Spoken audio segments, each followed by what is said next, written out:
Si vous aimez le mystère, le paranormal, et que vous souhaitez en savoir plus sur les recherches en cours, eh bien restez avec nous sur Fréquence Évasion et découvrons ensemble en compagnie de scientifiques et de témoins les phénomènes que l'on dit surnaturels. Patience, c'est dans une poignée de minutes sur Fréquence Évasion. Fréquence Évasion. Fréquence Évasion. Dans quelques instants, sur Fréquence Évasion, nous allons parler de sortie astrale, de sortie de corps, grâce à Jean-Pierre Garnier-Mallet, qui nous attend sagement au téléphone. À tout de suite. Réactualisez régulièrement toutes vos applications iPhone et Android sur les sites de Fréquence Évasion Radio et Monte Carlo Azur. fréquenceévasion.com, fréquenceévasion2.com et montecarloazur.com. Fréquence Évasion. Fréquence Évasion. Jean-Pierre Garnier-Mallet, bonjour et merci d'être avec nous. Bonjour. Alors nous vous avons invité pour parler d'un thème qui passionne de nombreux auditeurs, à savoir le voyage astral. Rappelons ce qu'est le voyage astral pour les personnes qui n'auraient pas entendu nos précédentes émissions. Oui, moi je préfère parler de décorporation. Décorporation, oui. Astral, parce que on ne sait pas trop. En fait, nous avons un corps qui est à la fois énergétique et physique. Oui. Appelons ça comme ça, comme toute particule est à la fois onde et particule, nous avons nous aussi notre côté information dans notre côté énergétique. Donc c'est on peut appeler ça ce corps énergétique qui a été étudié depuis longtemps, on ne le sait pas trop en France. Les premiers essais faits sur décorporation, c'est fait par les militaires américains avec les centrifugeuses dans les années 40. Oui. Avec ça date d'un moment. Hein. Oui, oui. Donc ça, c'est des expériences physiques, hein, pas spirituelles. Hein. Non, tout à uniquement fait. physique. On s'est aperçu par un phénomène gravitationnel, les gens quittaient leur corps. Et puis il y en avait qui avaient un mal fou à rentrer à l'intérieur de leur corps. Quand ils revenaient, ils avaient des nausées, des maux de tête. On les éliminait en tant que pilote, mais on étudiait ça quand même. Qu'est-ce que c'est que cette histoire? Oui. Et puis après, c'est devenu un peu un secret au niveau des militaires, parce qu'on a essayé d'utiliser ça justement pour essayer d'obtenir des renseignements. Ça, c'est une autre histoire. En fait, nous avons ce corps énergétique qui nous sert à aller chercher des informations ailleurs, dans un autre temps. Oui. Et pour changer de temps, nous avons une autre loi, qui est la loi de Langevin, à savoir que si vous avez des vitesses superlumineuses ou lumineuses, vous changez de temps. C'est-à-dire vous ne vieillissez pas aussi vite ou aussi lentement que ceux qui restent sur Terre dans leur corps. C'est un petit peu ce que nous explique Régis Dutheil, finalement. Oui, il y a du bon chez Dutheil. Oui. Il serait là, il dirait des choses complémentaires par rapport à ce qu'on a trouvé depuis. Oui. Mais si vous voulez, la décorporation, c'est un principe vital que les gens utilisent sans le savoir. Et le principe vital de la décorporation, c'est le sommeil paradoxal. Les gens ne savent pas que si nous ne bougeons pas pendant le sommeil paradoxal, si nous sommes, comme on dit scientifiquement, en atonie posturale complète, joli mot pour cacher notre ignorance, ça veut dire que nous ne pouvons plus faire vivre notre corps avec notre corps énergétique. Nous sommes ailleurs. Oui. Alors nous sommes où exactement? Nous changeons de temps, tout simplement. Oui. Donc nous pouvons visiter des mondes où le temps est différent. Quels sont ces mondes que l'on peut visiter? Alors, il faut peut-être se poser la question du pourquoi ces mondes avant. Parce que, regardez une chose, si vous avez une question que vous posez, vous n'avez pas la réponse, et pourtant cette réponse est capitale, elle va vous faire survivre. Comment faire? Imaginez que justement vous puissiez vous dédoubler et être dans un temps qui pour vous n'existe pas. C'est-à-dire vous supprimez le temps en fait entre une question et une réponse en allant chercher dans un autre temps le temps de répondre à la question. Donc ça nécessite d'avoir deux temps de perception différents. Bien sûr, oui. Et de pouvoir voyager de l'un dans l'autre. Et si dans ce temps qui n'existe pas pour nous, vous avez le temps de répondre à votre question, vous revenez dans votre temps, vous ne savez même pas que vous êtes parti, que déjà vous avez la réponse à votre question qui vous permet de survivre. Bon, alors si ce principe, qui est totalement admis au niveau du dédoublement, il faut aller plus loin, c'est que si nous sommes capables de faire ça, ça veut dire aussi que notre monde fabrique dans un temps des réponses à des questions que d'autres se posent dans un autre temps. Il faut méditer là. Oui. Alors le problème d'aller chercher des réponses à des questions ou de fabriquer des réponses à des questions de quelqu'un d'autre donne une impression de manquer de liberté. Or, justement, dans cette loi du dédoublement du temps, il y a quelque chose de fondamental, c'est que quand vous changez de temps, vous ne comprenez plus la réalité que vous découvrez. Bien sûr. Quand vous y êtes, vous comprenez. Ça vous semble logique, évident, regardez nos rêves. J'allais vous le dire, oui, justement. Nous sommes tout à fait logiques quand on y est. Ah oui, quand complètement. On revient et on ne comprend plus. C'est complètement illogique. Puis même, on a des difficultés de mémorisation. C'est vrai. Pourquoi? Parce que ça n'est plus la même perception du temps, et quand on change de temps, on imagine avec notre mémoire des choses que l'on découvre, mais qu'on ne comprend pas. Si bien que quand on revient dans notre temps, on a tout plein d'informations, mais ce sont des informations qui en fait sont engrangées en tant que mémoire, incompréhensible. Alors vous allez dire, ça sert à rien. Ben, sauf si vous utilisez ce troisième temps dont je vous ai parlé tout de suite, Oui. à savoir celui qui nous pose des questions pour que nous y répondions. Lui, il est pareil avec nous. En fait, nous sommes dans ses rêves, Ouais. il ne nous comprend pas. Mais si nous profitons de la nuit pour prendre sa place et qu'il prenne la nôtre, ce qui lui permet d'aller visiter nos rêves, là, il découvre, lui, sa réalité, dans un temps qui pour lui n'existe pas, mais qui est parfaitement mémorisable. Et quand il revient dans son temps, il nous sert de gardien de notre mémoire. Donc les questions qu'il va nous poser sont en fonction du futur que nous bâtissons par nos pensées. Oui.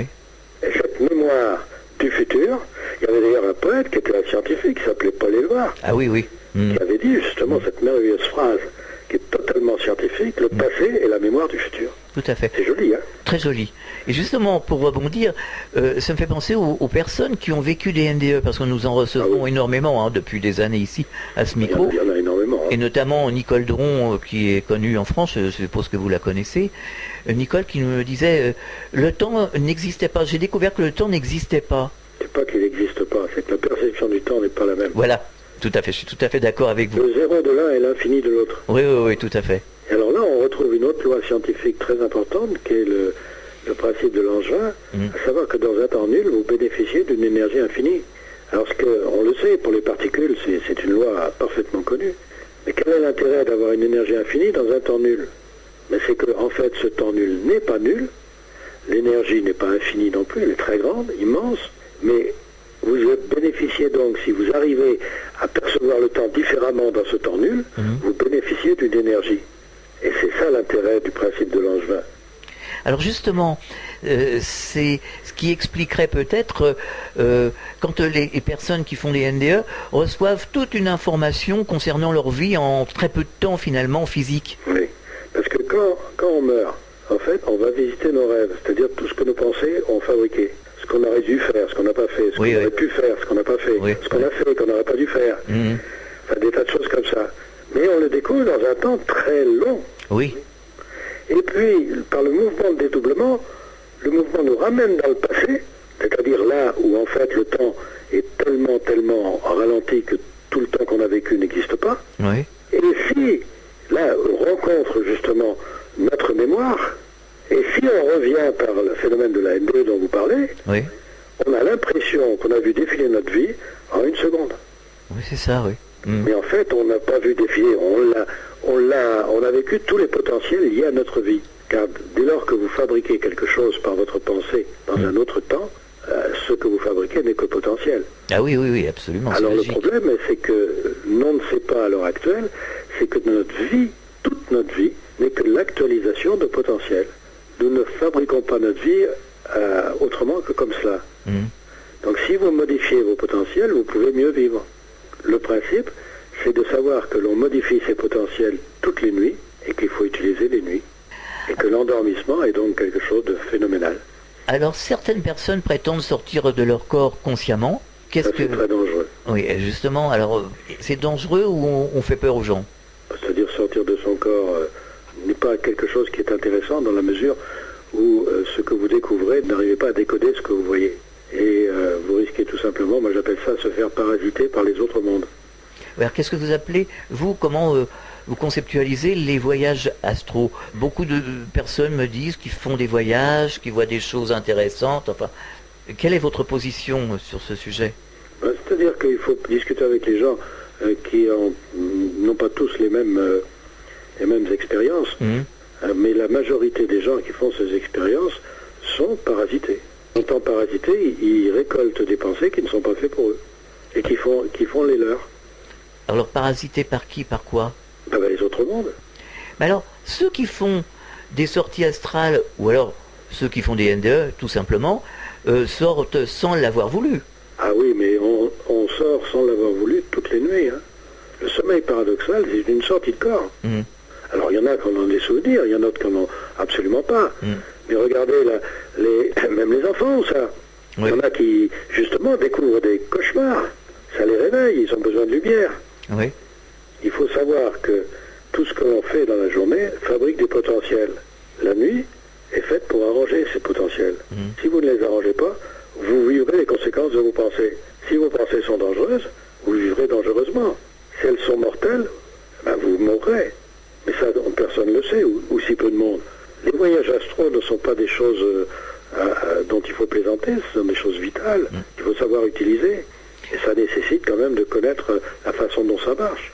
Je pensais à une chose, le Dalai Lama, qui est quand même un spécialiste de la spiritualité au niveau des méditations, qui vient de dire, mais il y a plus d'1 an, la seule méditation valable est l'endormissement. C'est quand même curieux, non? Oui. Que pensez-vous des personnes, justement, qui ont vécu ces fameuses NDE et qui reviennent très sereines? Parce que pratiquement, dans tous ceux que j'ai interviewés ici, ils sont tous à la pêche maintenant. Je veux dire, ce sont des gens qui sont structurés, à part quelques-uns, mais moi j'en ai jamais eu. On dit qu'il y a des gens qui ont vécu des NDE négatives, mais la plupart, ceux que je connais, sont des gens qui disent que la mort n'existe pas. Tout à fait. Tout à fait. C'est-à-dire que ceux qui font une NDE, en fait, ils font une petite mort. Et ils ressuscitent dans le sens qu'il faut un attracteur. Il faut quelqu'un qui veuille bien que vous reveniez. Et on vous renvoie parce que vous n'avez pas fait ce que vous deviez faire. Oui. Et tous ceux qui reviennent savent que leur vie a été inutile et qu'ils changent de cap. Oui, tout à fait. Complètement. Ouais. Et si vous avez l'attracteur et qu'on ne vous a pas enterré, vous pouvez revenir. Mais vous savez qu'il y en a énormément, ils sont enterrés ou brûlés au moment où ils reviennent. Ah oui, mais c'est grave ça, ouais. Je ne sais pas si vous savez, je le cite assez souvent en formation, c'était à la suite des 2 dernières guerres, on a fait de la place dans les cimetières. Je ne sais pas si vous savez ça. Non. Et les fossoyeurs ont eu quelque chose d'ahurissant comme découverte. 1 mort sur 3 avait bougé dans le cercueil. Ah oui. 1 sur 3. Vous imaginez? C'est énorme. Ah oui, c'est énorme, oui. Regardez les Amérindiens, comme les Celtes autrefois, n'enterrent pas leurs morts avant 3 jours. Pourquoi? Parce qu'on peut ressusciter. Alors ça rejoint la résurrection d'un certain Jésus au 3e jour. Est-ce que tout ça, c'est que de la folie? Ou est-ce que c'est des choses vraies? Il y a des choses vraies qu'il faut étudier. Bien entendu, alors, on est tout à fait d'accord avec vous, dans le sens où la plupart des intervenants qui passent à ce micro, à savoir le docteur Jean-Jacques Charbonnier, on a fait beaucoup d'émissions avec Jacqueline Bousquet qui nous expliquait tout ça. Charbonnier a fait une NDE lui aussi. Non, il a vu des gens qui faisaient des NDE. C'est ça, il travaille. C'est l'anesthésiste dont vous parlez. Oui, l'anesthésiste de Toulouse. Oui. Absolument. Oui, il fait des conférences là-dessus. Vous savez, ça fait longtemps aussi aux États-Unis où c'est considéré comme un phénomène scientifique. Bah oui, moi j'ai rencontré Raymond Moody au colloque de Martinique. C'est le précurseur de tout ça. Oui, avec La vie après la vie, il en a bavé des ronds de chapeau. Oui, ça je m'en doute. Quand vous sortez des choses comme ça et que personne ne vous suit, maintenant tout le monde est d'accord avec lui, mais il a passé 20 ans très durs. Comme beaucoup, d'ailleurs. Moi j'aime bien la phrase de Schopenhauer qui disait « Une découverte nouvelle est d'abord ridiculisée, ensuite est suivie une violente opposition, et pour finir, c'est une évidence. » Exactement. C'est joli ça. Oui, tout à fait. D'ailleurs, c'est ce que pendant des siècles on nous a dit que la Terre était plate. Bon, voilà. On en est là. On marque une pause dans la clé du mystère. On revient dans quelques instants. Soyez les acteurs de Fréquence Évasion. Réagissez à chaque instant dans le direct live au 09 79 35 29 60. Exprimez-vous en toute liberté sur la ligne des auditeurs 09 79 35 29 60. Pour participer à toutes nos émissions et pour votre promo sur l'antenne, contactez Fréquence Évasion, fréquenceévasion@hotmail.fr. Fréquence Évasion, l'interactivité et la libre expression. Fréquence Évasion. Fréquence Évasion. Nous sommes de retour sur Fréquence Évasion. Nous parlons de sortie astrale en compagnie de Jean-Pierre Garnier-Mallet. Qu'est-ce qui vous a poussé à faire ces recherches? Vous parliez de NDE, vous parliez de voyage. Vous savez, il y a des choses qui vous viennent intuitivement, mais pour moi, l'intuition, maintenant, je sais que c'est simplement d'autres mondes qui vous renseignent. Et sans doute parce qu'il y a besoin. Alors moi ayant la possibilité de comprendre ça d'une façon scientifique, Ouais. avec un parcours scientifique, j'ai mis au point des choses très rigoureuses. Mhm. Mais ce qui m'intéresse, c'est pas la rigueur. La rigueur, elle est là. Bon, ben, il faut la connaître, bien sûr. Mais qu'est-ce qu'on en fait?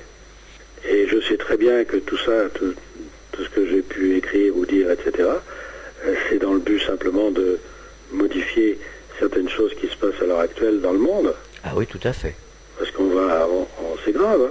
Ah bah aujourd'hui, oui, je pense qu'on touche le fond, hein. Oui. Puis c'est pas le défilé de bien-pensants indignés qui va changer grand-chose. Non, le défilé de Je suis Charlie, c'est pas ça qui va changer les choses, hein. Non. Non. Je crois même que ça peut aggraver les choses plus que de calmer. Bah visiblement, après ce défilé-là, je vois que les tensions sont toujours les mêmes, et j'ai l'impression même qu'elles s'aggravent.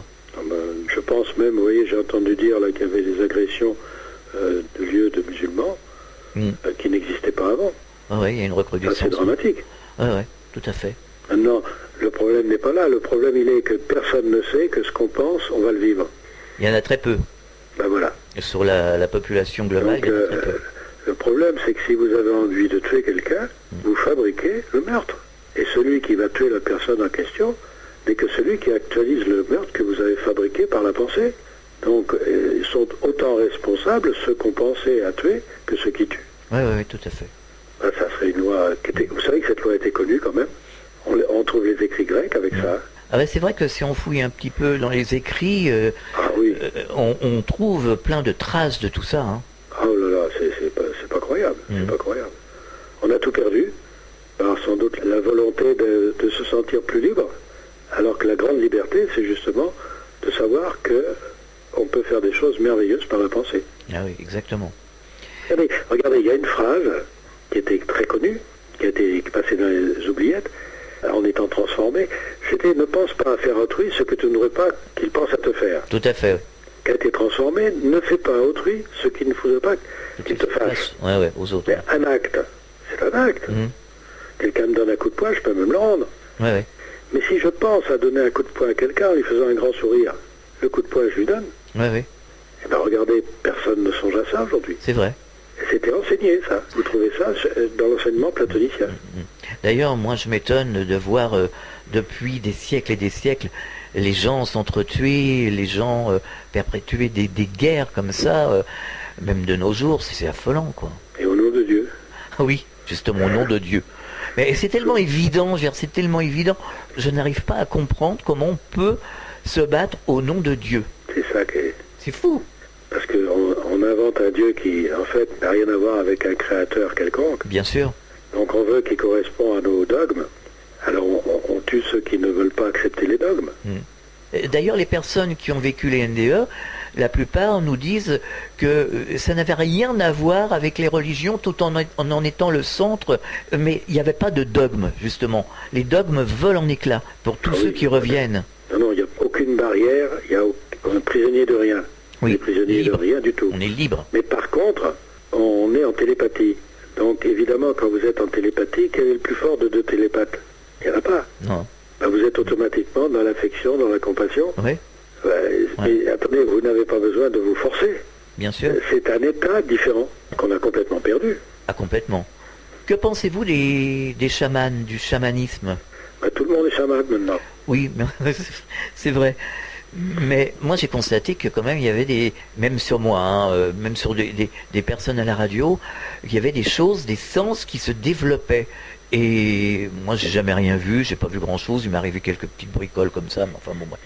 Et depuis un an, alors je m'en renseigne, moi particulièrement je vois des orbes, mais tous les jours. Ah oui, et puis avec les appareils photo actuels ou les caméras, qui prennent des images dans l'imperceptible, dans les subliminales, on voit, c'est des informations qui sont en fait filmées.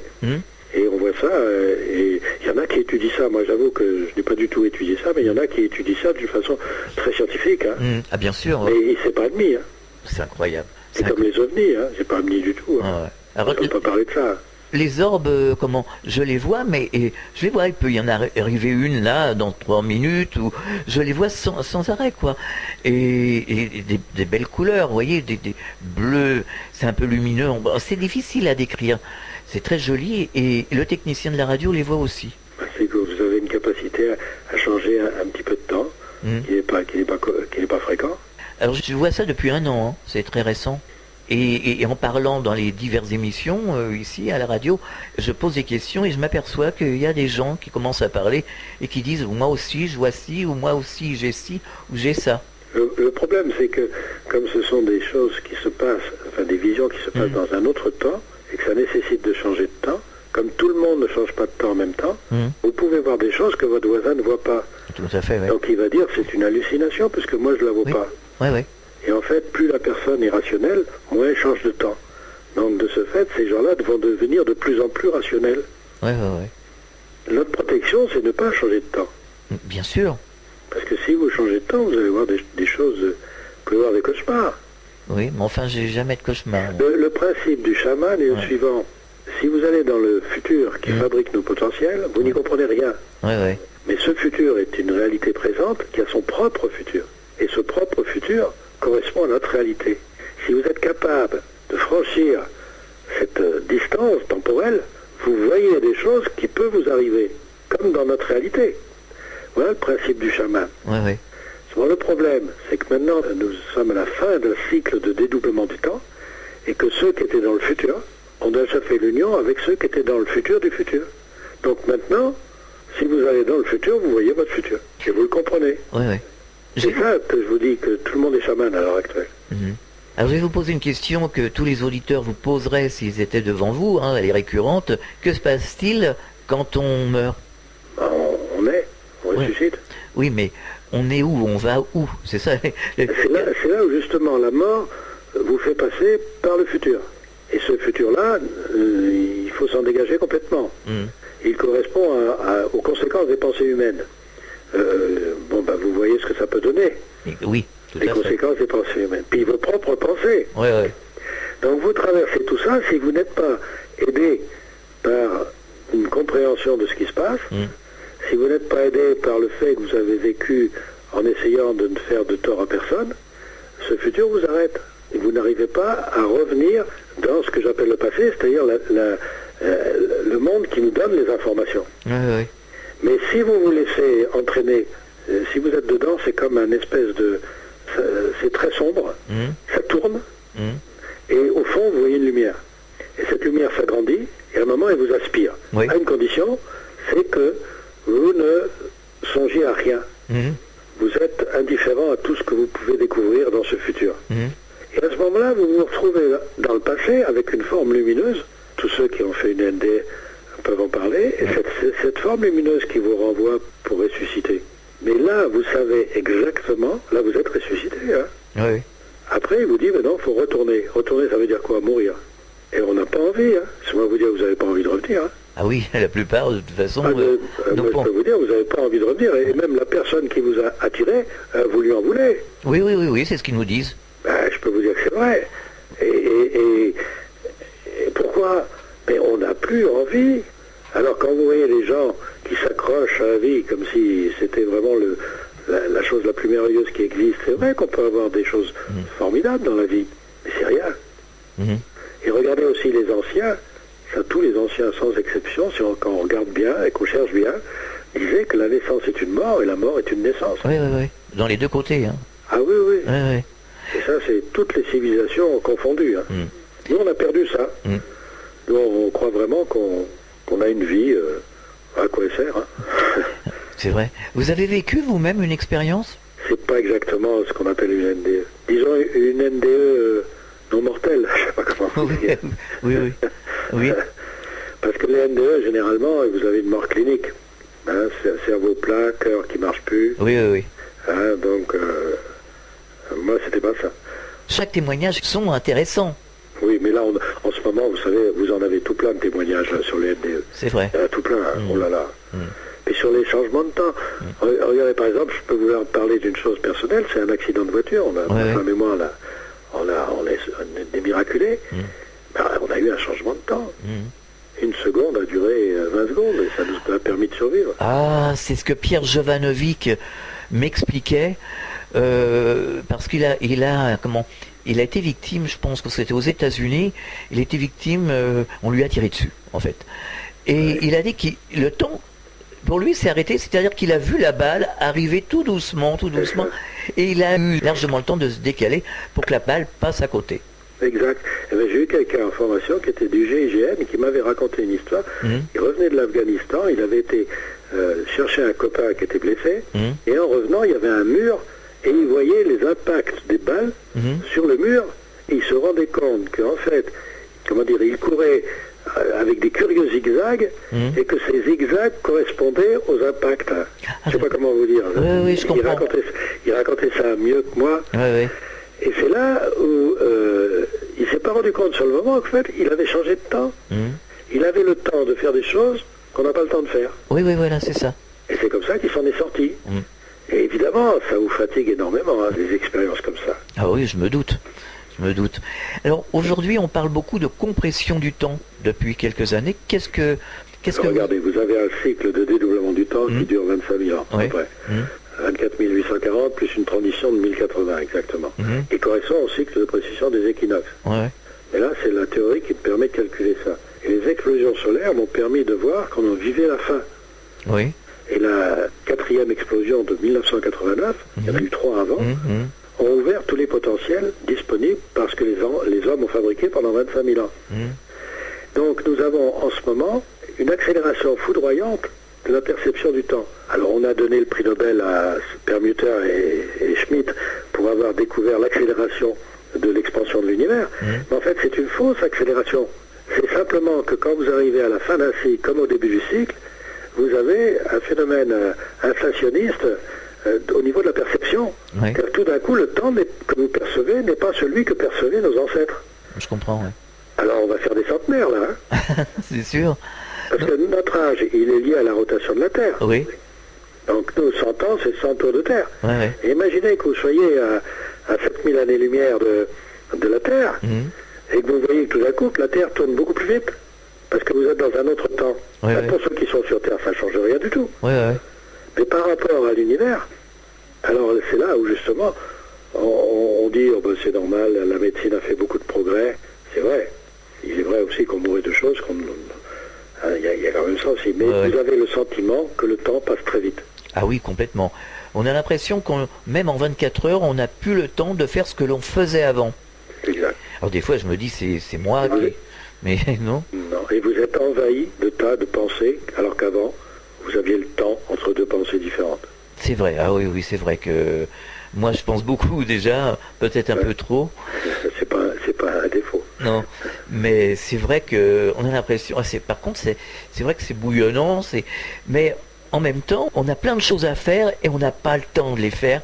On croit qu'on va pouvoir le faire, on se fait un programme et on se dit, j'ai pas eu le temps d'en faire le quart. C'est exact. C'est fou, hein. C'est exact. Et puis il y a aussi le fait que notre corps prend des informations justement qu'il ne devrait peut-être pas prendre du fait de cette précipitation. Oui. Mais on vit une époque qui est quand même merveilleuse. Oui, par certains côtés. Parce que vivre à la fin d'un cycle des temps tout en ayant choisi de vivre à cette époque-là, c'est quand même, c'est qu'on a des choses à faire. Tout dépend sur quoi ça va déboucher. Vous voyez les pensées des hommes, donc vous voyez le futur. Oui, donc on voit que les hommes sont pacifiques, calmes, pondérés, sages. Donc notre futur est dans la sagesse, la pondération, l'absence de chaos. Ça, faut pas être utopique. Enfin, certains, parce qu'il y en a visiblement, ils ont pas l'air d'être dans la sérénité. Non, on est dans la folie furieuse. C'est vrai. La folie furieuse. Et on va récolter de la folie furieuse. Ah oui, non, mais c'est... Les gens ne savent pas ça, il faut vite leur faire comprendre ça. Mais il ne faut pas leur faire comprendre par coup de dogme ou d'enseignement, ça ne passe pas, mais par leur propre vie. C'est-à-dire qu'ils peuvent s'apercevoir que par la modification de leur pensée, ils changent leur vie. C'est vrai. Et il faut qu'ils le voient. L'enseigner, c'est une chose, mais si la personne ne le fait pas, elle ne voit rien. On marque une pause dans la clé du mystère, on revient dans quelques instants. Réactualisez régulièrement toutes vos applications iPhone et Android sur les sites de Fréquence Évasion Radio et Monte Carlo Azur. Fréquenceévasion.com, fréquenceévasion2.com et montecarloazur.com. Fréquence Évasion. Fréquence Évasion. Sur Fréquence Évasion, nous parlons de sortie astrale en compagnie de Jean-Pierre Garnier-Mallet. Alors, quelque part, vous êtes dans la lignée de ce que disait Jacqueline Bousquet, il vous sera fait comme vous pensez. Et oui et non, parce que ça, c'était valable pendant le cycle de dédoublement du temps. Oui. Vous aviez forgé quelque chose dans le futur, vous aviez semé le vent, vous récoltez la tempête. Les gens appelaient ça la loi karmique, le destin, C'est ça, oui. le karma. Mais qu'est-ce qui vous empêche? Maintenant, toutes les portes sont ouvertes entre les différentes réalités. Vous pensez quelque chose là maintenant, pourquoi pas le changer? Alors justement, elle disait dans les dernières années, elle disait, vous n'êtes pas content du film, changez-le. Exact. Mais comment le changer? C'est ça le problème. C'est ce que je lui ai fait Qui demander. doit vous donner l'information qui est bonne? Et c'est là où cette histoire de dédoublement est très importante, car nous sommes présents dans deux temps différents. Et nous l'avons complètement oublié.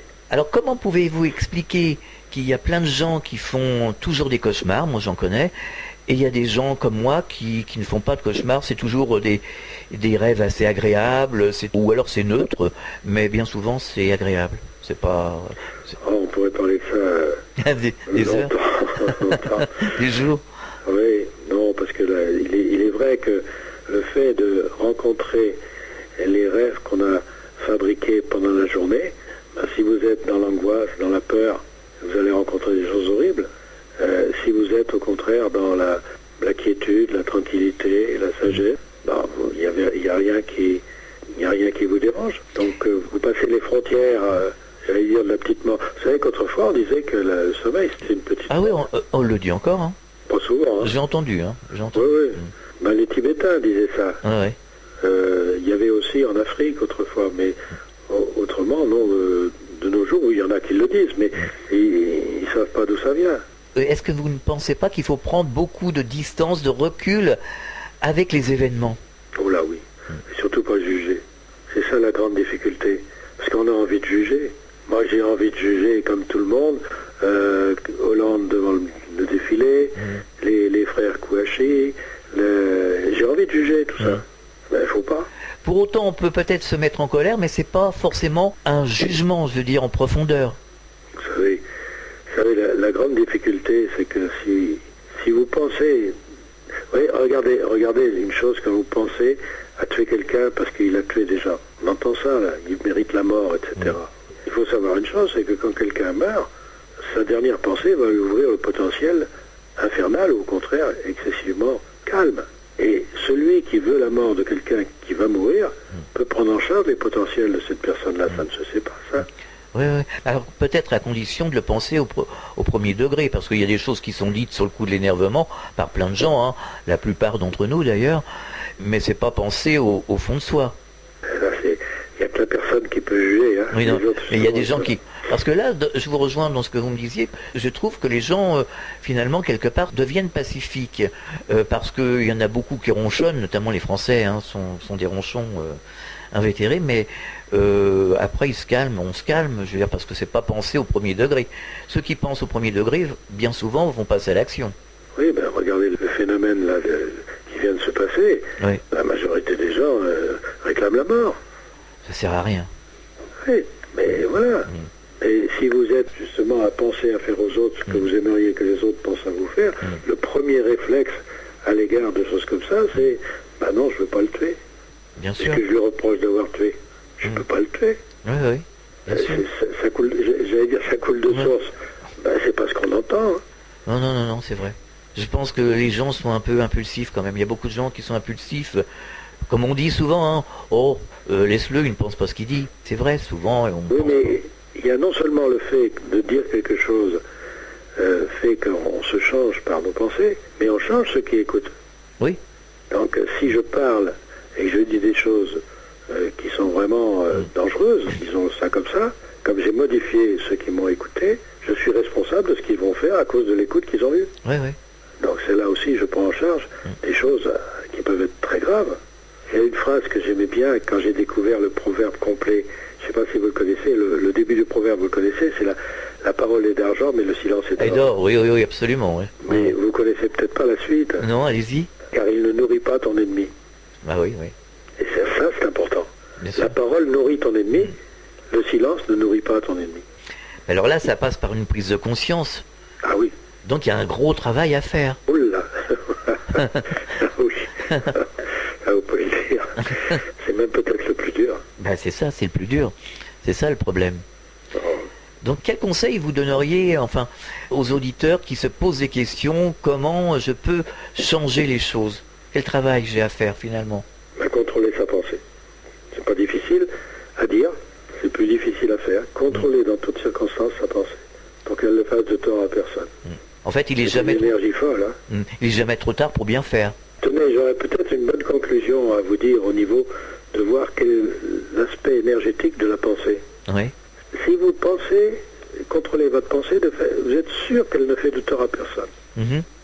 Vous êtes sur le quai d'un métro aux heures de pointe, et vous ne pensez qu'à ça. Contrôlez votre pensée. Tout d'un coup, vous vous retrouvez dans le métro, vous ne savez même pas comment vous y êtes monté. Et vous allez avoir une grande surprise, faites-le, hein. Oui. Il y a le vide autour de vous. Le métro est tassé. Ouais.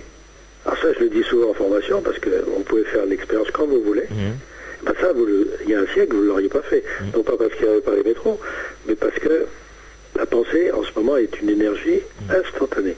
C'est drôle ce que vous me dites parce que ça m'est déjà arrivé, mais inconsciemment, de faire des choses comme ça. Et d'un seul coup, de me retrouver là, me dire, tiens, mais qu'est-ce que j'ai fait avant? Voilà. Oui, parce que sans doute, vous étiez, comme on dit, perdu dans des pensées. C'est ça. Ah oui, complètement, pour le coup. Et alors là, vous captez des choses qui vous font vivre sans que vous en rendiez compte.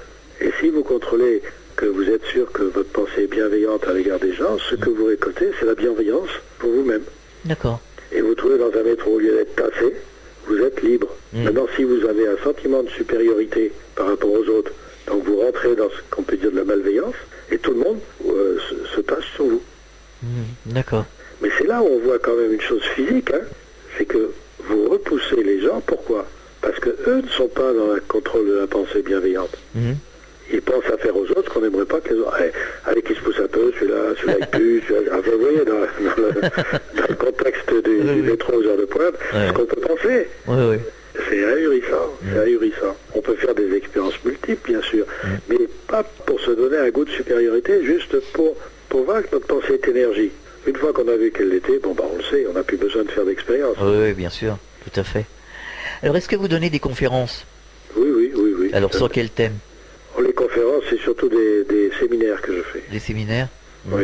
Les conférences, là, c'est généralement et à l'étranger et scientifique. Et vous donnez ces conférences partout en France? Non, c'est surtout Paris, en France. Paris. Oui, parce que avec l'étranger, on n'a plus jamais ses choix. Hein.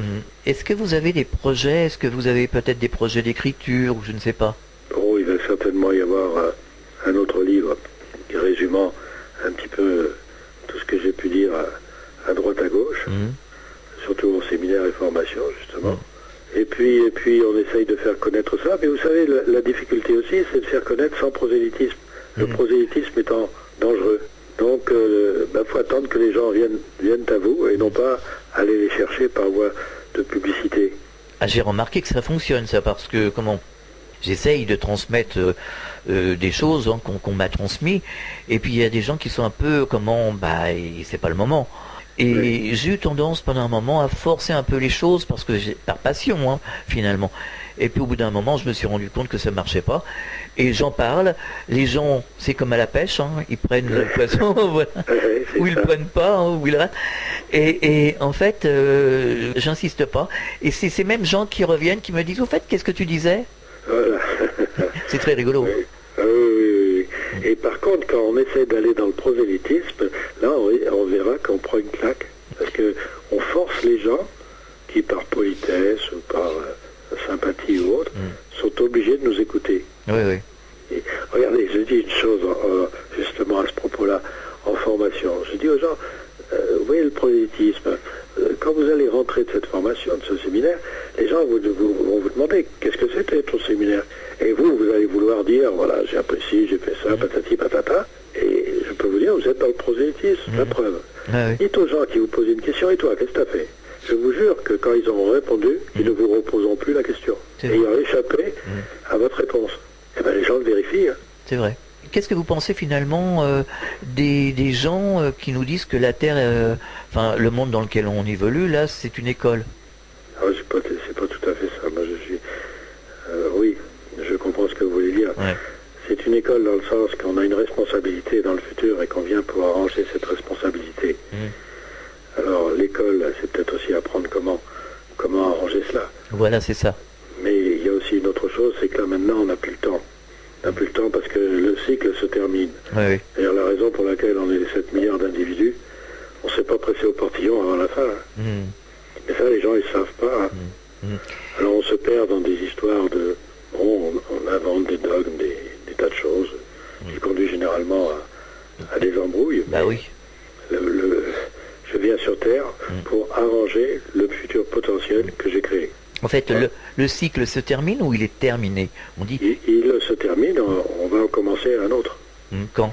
On est dans la période de transition de 90 ans, depuis 1989, de l'explosion solaire, qui faisait suite à 3 autres explosions solaires. Donc là, on termine. C'est d'ailleurs pour ça que vous avez des modifications planétaires très importantes, parce que c'est tout le système solaire qui est en modification. Ça a évidemment très peu de rapport avec le CO2 et nos pets de lapin. Oui, absolument. Donc là, on vit quelque chose de très important. Ce que vous disiez tout à l'heure sur on a des pensées fulgurantes tout le temps. Regardez le progrès de notre science depuis 1989. L'intuition est à son comble. Chaque jour rapporte une invention nouvelle. On est dans un monde de folie, quoi. Ah, complètement. Pour terminer l'émission, je voudrais que vous nous parliez de votre précédent livre. Le dernier livre, il s'appelle La force de l'invisible. C'est une reprise d'un livre qu'on avait... Ah oui, parce que j'avais sorti un livre avant de décembre 2012, pour dire que décembre 2012, c'était de la bêtise. Et ça s'appelait « Ces vérités que l'on cache ». Et puis l'éditeur, ne pouvant pas imprimer ça avant décembre 2012, c'est un ami qui a imprimé ça sous ce titre-là. D'accord. Parce que si l'éditeur avait sorti en mars 2013 ce livre en disant qu'en 2012 il ne se passerait rien, c'est un peu stupide. Donc le livre a été remodifié après en 2013, c'est le dernier livre, c'est les forces de l'invisible, et en fait je parle du cycle de dédoublement du temps, en disant qu'il y a 4 interventions des mondes extérieurs sur notre monde, que les anciens appelaient les 4 bonnes nouvelles. Ce sont les 4 périodes évangéliques de 1080 ans, qu'on a transformées en 4 bonnes nouvelles par 4 évangiles, récits de la vie de Jésus. Et ça, c'est parce qu'on sans doute on pensait que ces 4 âges d'or n'existaient plus, il fallait les remplacer par 4 récits de la vie de Jésus. Donc je rétablis un petit peu ça dans le sens que non, on a besoin tous les 5000 ans d'avoir une information qui nous guide un petit peu dans notre monde perdu. Et là, on vient d'ouvrir le 13 mars 89 par l'explosion solaire, la 4e et dernière période de 2000 ans du cycle qui vient de s'écouler. Ces 4 périodes étaient représentées par l'époque du Scorpion, l'époque du Lion, l'époque du Taureau et l'époque du Verseau, ce qui caractérise les 4 évangélistes maintenant. D'accord. Alors pour terminer l'émission, donc on peut vous retrouver sur Internet. Oui. Vous allez nous donner l'adresse de votre site? Dédoublement.com.